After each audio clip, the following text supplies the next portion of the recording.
എൻ്റെ പേര് സുരേന്ദ്രൻ. ഞാൻ MSM ITIയിൽ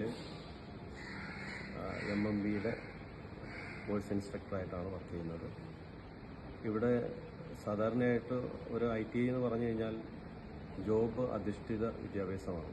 അതനുസരിച്ചിട്ടാണ് ഞങ്ങളിവിടെ കുട്ടികളെ പ്രിപ്പയർ ചെയ്ത് വെളിയിൽ വിടുന്നത്. ഇത് 2 ഇയർ കോഴ്സാണ്. ഈ 2 ഇയർ കോഴ്സിനകത്ത് ഫസ്റ്റ് ഇയറിൽ പഠിപ്പിക്കുന്നു, പിന്നെ സെക്കൻഡ് ഇയർ പഠിപ്പിക്കുന്നു. ഫസ്റ്റ് ഇയറിൽ ഫസ്റ്റ് ഇയറിലുള്ള മാക്സിമം തിയറി ക്ലാസ്സുകളായിരിക്കും ഞങ്ങൾ മുൻപ് കൊടുക്കുന്നത്. സെക്കൻഡ് ഇയറിൽ practical repair, maintenance and overhauling vehicles and എക്യുപ്മെൻസിൻ്റെയാണ് ഞങ്ങൾ കൂടുതലും മുൻപ് കൊടുക്കുന്നത്. അപ്പോൾ ഇതിനകത്ത് നമ്മൾ എൻജിൻസ് അഴിച്ചിട്ട് എൻജിനെ കംപ്ലീറ്റ് ഓവറോൾ ചെയ്യാൻ പഠിപ്പിക്കുന്നുണ്ട്. പിന്നെ കുട്ടികളെ ഡ്രൈവിംഗ് ആയിട്ട് നല്ലൊരു എക്സ്പെർട്ട് ഡ്രൈവർ എങ്ങനെയാകാം അതിനെക്കുറിച്ച് പഠിപ്പിക്കുന്നുണ്ട്, ഡ്രൈവിംഗ് പഠിപ്പിക്കുന്നുണ്ട്. പിന്നെ ഇതിനുള്ള അലൈഡ് വർക്കുകൾ എന്ന് പറഞ്ഞു കഴിഞ്ഞാൽ വെൽഡിങ്, ഡ്രില്ലിങ്, പിന്നെ ലേറ്റിങ്, പിന്നെ ബ്ലാക്സ്മിത്ത്, ഇതുപോലെയുള്ള എല്ലാ വർക്കുകളെക്കുറിച്ചുള്ള നോളജും അവരെ കൊണ്ട് അത് കംപ്ലീറ്റ് ചെയ്യിപ്പിക്കാറുമുണ്ട്. അപ്പോൾ എല്ലാ രീതിയിലും നല്ല രീതിയിലാണ് ഇവിടുന്ന് കുട്ടികൾ വെളിയിലോട്ട് ഇറങ്ങി പോകുന്നത്. അപ്പോൾ ഈ ചാൻസസ് എന്ന് പറഞ്ഞാൽ ഇന്നത്തെ കാലത്ത് ITI എന്ന് പറഞ്ഞാൽ ഒരു വളരെ ഓപ്പർച്യൂണിറ്റി ഉള്ള ഒരു ഫീൽഡാണ്.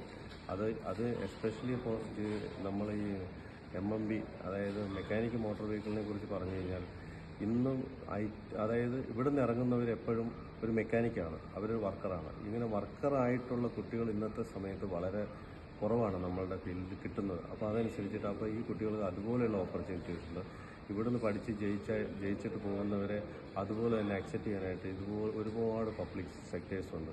അപ്പോൾ നമുക്ക് ഗവൺമെൻറ് ജോബ് നോക്കിക്കഴിഞ്ഞാൽ KSRTC, അതുപോലെ തന്നെ നമ്മുടെ ഷിപ്പ് യാർഡ്, അല്ലെങ്കിൽ നമ്മുടെ ഗവൺമെൻറ് ആയിട്ടുള്ള രീതി, അതായത് നമ്മുടെ ഗ്രഫ് അല്ലെ ആർമി, അല്ലെങ്കിൽ നമ്മുടെ BSF, ഇങ്ങനെയുള്ള ഡിപ്പാർട്ട്മെൻറ്റിലും ഇഷ്ടം പോലെ വേക്കൻസീസ് ഉണ്ട്. കുട്ടികൾക്ക് സുഖമായിട്ട് ചെയ്യാം. അപ്പോൾ പിന്നെ അതുപോലെ തന്നെ ഒരു മെക്കാനിക്കായിട്ട് നമ്മൾ എൻട്രി ചെയ്തിട്ട് നമ്മൾ വെളിയിൽ ഇറങ്ങിക്കഴിഞ്ഞാൽ ഒരു മെക്കാനിക്കായിട്ട് നമുക്ക് ജോബ് കിട്ടിയിട്ടുണ്ടെങ്കിൽ ഒരിക്കലും അവൻ മെക്കാനിക്കായിട്ടല്ല ജീവിതകാലം മുഴുവൻ. അവൻ്റെ കഴിവനുസരിച്ചിട്ട് അവൻ അതിനകത്ത് ഉയർന്ന് അതിൻ്റെ മാനേജർ വരെ ആയിത്തീരാനുള്ള ഒരു പരിപാടിയാണ് ഇതിനകത്തുള്ളത്. അപ്പോൾ അതേ രീതിയിൽ കുട്ടികളെ ഞങ്ങൾ പ്രാക്ടീസ് ചെയ്തിട്ടാണ് ഇവിടെ വന്നത്. പിന്നെ MSM ITIയെ കുറിച്ച് പഠിച്ചു കഴിഞ്ഞാൽ ഒരു വലിയ ക്യാമ്പസാണ് ഇവിടെയുള്ളത്.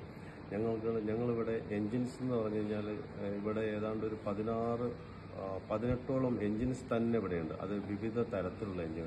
അതെല്ലാ കുട്ടികളും തന്നെത്താനെ അത് ആദ്യ കാലങ്ങളിൽ നമ്മൾ പറഞ്ഞു കൊടുക്കും. പിന്നെ തന്നെത്താനെ അതിനെ അഴിച്ചിട്ട് അതിനെ ഓവറോൾ ചെയ്ത് സ്റ്റാർട്ട് ചെയ്യുക. പിന്നെ വെഹിക്കിൾസ് ആണെങ്കിൽ തന്നെ പല സൈസിലുള്ള വെഹിക്കിൾസ് ഉണ്ട് ഇവിടെ. അതായത് ഇപ്പോൾ ജീപ്പ്, കാറ്, പിന്നെ അതായത് 407 പോലത്തെ വെഹിക്കിൾസ്, പിന്നെ അതുപോലെ തന്നെയുള്ള വേറെ സ്കൂട്ടർ, പിന്നെ ബൈക്ക്, ഇങ്ങനെയുള്ള പല വെഹിക്കിൾസ് ഇവിടെയുണ്ട്. അതായത് 2 വീലർ അങ്ങനെയുള്ള. അപ്പോൾ എല്ലാത്തിനകത്തും ഞങ്ങൾ പ്രാക്ടീസ് കൊടുക്കാറുണ്ട്. അപ്പോൾ പഠിച്ചിട്ട് ഇറങ്ങുന്ന കുട്ടികൾക്ക് നല്ലൊരു ഓപ്പർച്യൂണിറ്റീസിൽ വെളിയിൽ ഇറങ്ങിയിട്ട് അതായത് ഒരാളുടെ അടുത്ത് ചെന്ന് അത് എന്താണെന്ന് ചോദിച്ചിട്ട് പഠിക്കാനുള്ള ഒരവസരം ഇല്ലാതെ തന്നെ ഡയറക്റ്റ് അവർക്ക് ജോബിലോട്ട് തന്നെ പോകാം. അതേ രീതിയിലാണ് ഞങ്ങൾ ഇവിടുന്ന് പഠിപ്പിച്ച് കുട്ടികളെ വെളിയിലോട്ട് ഇറക്കുന്നത്. നല്ല രീതിയിലുള്ള ഇതാണ് ഞങ്ങളിവിടെ ചെയ്തുകൊണ്ടിരിക്കുന്നത്.